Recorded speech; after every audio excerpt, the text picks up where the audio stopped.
Hello, I'm Martin McConnell, Public Information Officer for Ascension Parish Government, and I'm here today with Mark Stewart, who is the Fire Chief for Ascension Parish Fire District Number 3. And Mark has some really good news for you if you live in the Prairieville Fire Department area. Welcome, Mark. Congratulations. Thank you. Glad to be here. Why don't you tell everyone your good news? Well, good news is we recently completed our Property Insurance Association of Louisiana rating that all fire departments go That's through. that PIAL rating that we hear about all the time. That's correct. And they administer the fire rating schedule in Louisiana. And so we recently went through our grading, and back at the first week of August, end of the first week of August, we got our results back. And fire departments are graded on a scale of 1 to 10. 10 basically being as if you had no fire protection at all, 1 being the best you can actually achieve as far as that grading goes. We had been a 4 for the last which is a good rating years, which is very for good. an essentially rural fire area. And we had been a 5, and then about 10 years ago we lowered it to a 4. And we improved that 4, although the number didn't change, we strengthened it some. And at this rating here, which had been 5 years since the last one, we improved from a 4 to a 3. So now you bumped all the way from a 4 to a 3. And remember, 10 the lowest, 1 is the highest you can possibly achieve. Right, highest you can and achieve. you are a 3. Yeah. So what's the significance of that for the people who are in your area? What does that mean for them? I think it kind of means two things is how we look at it. What most people look at when they talk about that rating is that may see some savings on my fire insurance portion of homeowners insurance. And that is correct. In making that improvement in the rating, commercial and residential should see some type of improvement, some savings on their fire insurance. The other big thing, though, is it indicates to us as the fire department that we are taking right steps, we're doing the right things, and the goals we have and the direction we're moving are the right direction. If it was not, we wouldn't be improving even in the rating. So, and it was so coincidental, or maybe not, I guess, that we had gone and done a ribbon cutting at your newest fire station number 4 for Fire District number 3, and just a couple of days later we received that notification that your grade had been improved. So I'm assuming that the addition of that fire station and a number of other things that you've done that helped to improve that rating. Yes, it did, and any improvements like that in equipment, apparatus, trucks, fire stations, and another big part of it is personnel, the people on duty at any given time on a daily basis. So that station definitely helps and factors into that. And like you say, it was kind of strange that they happened just about 2 days apart. Kind of would have been nice if we'd have had those results and we could have, we maybe could have done it all in one day. But again, no, this news is too good. We have to spread it out and just share it with everyone. Well, we think it's a pretty big thing, because again, when you look around anywhere close to here, City of Baton Rouge Fire Department is the only Class 1 fire department anywhere. City of close Baton Rouge is a proximity Class of 1. us, yeah. And by comparison, City of Gonzales, do you happen to know their fire rating? I think they may be a 2 in the city, but I'm not exactly sure on that. Okay. So yeah, this is really a very significant score for. We feel like it because it's we've charted a path to again, to improve the service to the end user, which is the citizens that live in our area. We want to cut down response times. We want to have the proper equipment and training to serve them. And so with these additional stations, the closer we get to them, it's one way of lowering and cutting down those response times. And then the other thing is what a lot of people always look at is, what have you done for me lately in saving money? We pay taxes for you. And we certainly appreciate that. That's what it takes for us to be able to operate. But anytime we can do something to maybe save them some of that money that they're paying, we think it's a big thing, and we hope everybody will certainly realize some savings with this achievement. Well, you've got a very good reputation in the community. I know you have a great reputation with the council. They're always highly complimentary of you when you make your presentations to them. I know you're the fire chief you're the one who sets the vision and everything, and the buck actually stops on your desk. But you've got a pretty good fire board, pretty good staff helping you to make this happen, don't you?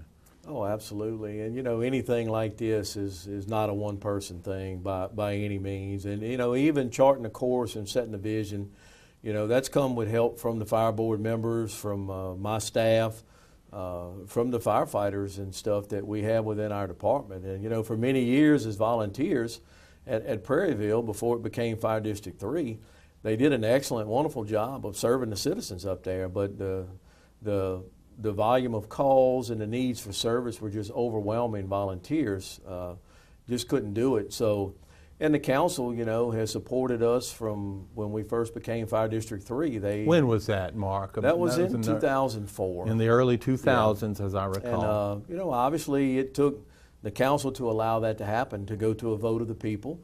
And then when the first millage was put on the ballot, obviously here with Home Rule Charter, our board has to go to the council to have these things put on ballots. And so the council has been very supportive of us. So the old council, the new and current council, and all the parish offices, and of course my board, like you say, we wouldn't be where we are without them, because, you know, they help. Who are your board members? Can you? Well, the chairman is Mr. Walter Leftwich. And Walter has been there from day one. Walter goes back to when Prairieville Volunteer Fire Department was chartered in like 1970.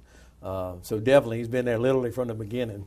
Cody Melanson, who is a sheriff's office employee and was a long time volunteer at Prairieville, from the time he was a junior on up until it just time didn't allow him to do it anymore.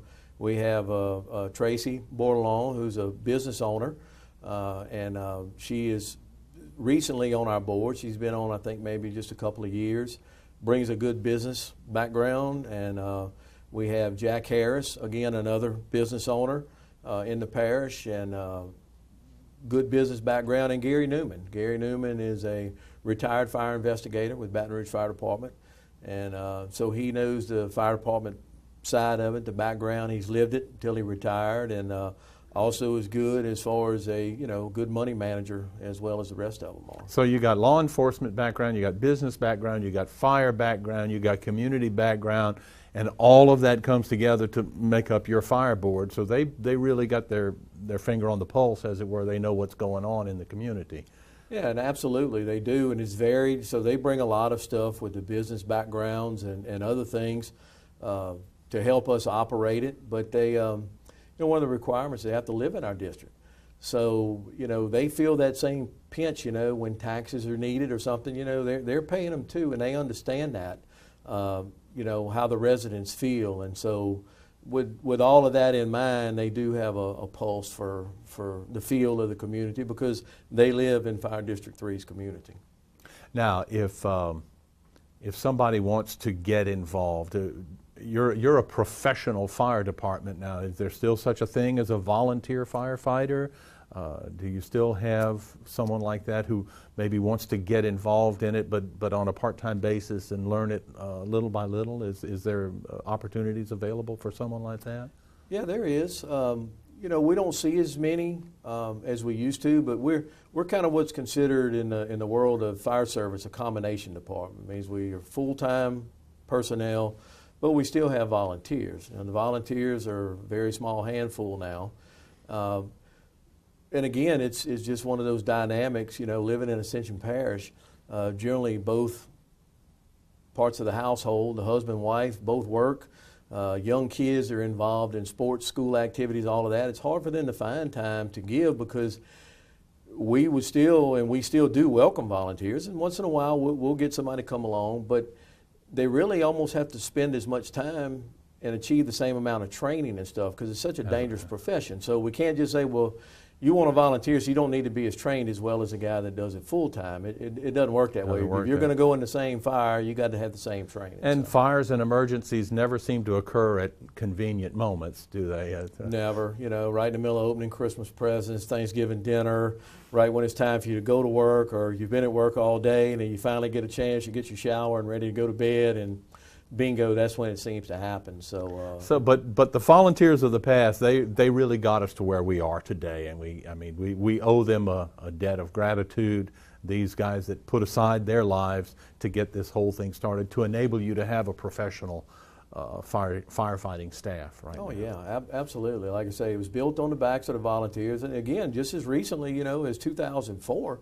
Prairieville was all volunteer. We had one guy, maybe Monday through Friday during the day, about 8 hours that we called like a daytime firefighter. And that was mainly just to make sure at least that one truck rolled during the day, when you tend to have less volunteers. Most of them are generally at work during the day.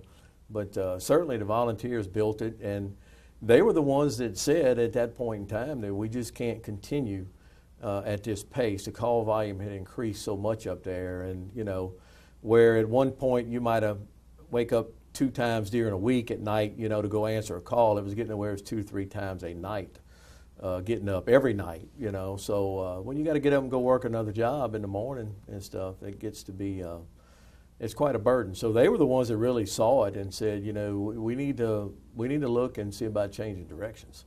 Well, and that direction obviously has been a good one, because you have just built success upon success. What's next? We just opened a brand new fire station on Bluff Road, Bluff at Alligator Bayou. Yeah, that's Correct. where the new fire station is. So what's next for Prairieville Fire Department, officially known as Ascension Parish Fire District Number 3? Well, we're gonna take and we're gonna dig into. We're gonna look at the rating statement that came back, and anytime PIL does that, the packet you receive back has things that you're doing right, and they obviously say you need to keep doing those things, and then there's things that maybe you could do that might help improve. No guarantee, but there's suggestions, and so we're going to go in and dig, and we're going to look at all of that data, and we're going to peel it out. And it was a thick packet of information. I saw it, the full report. Right, it is, and so as far as additional fire stations, we have another piece of property in an area already.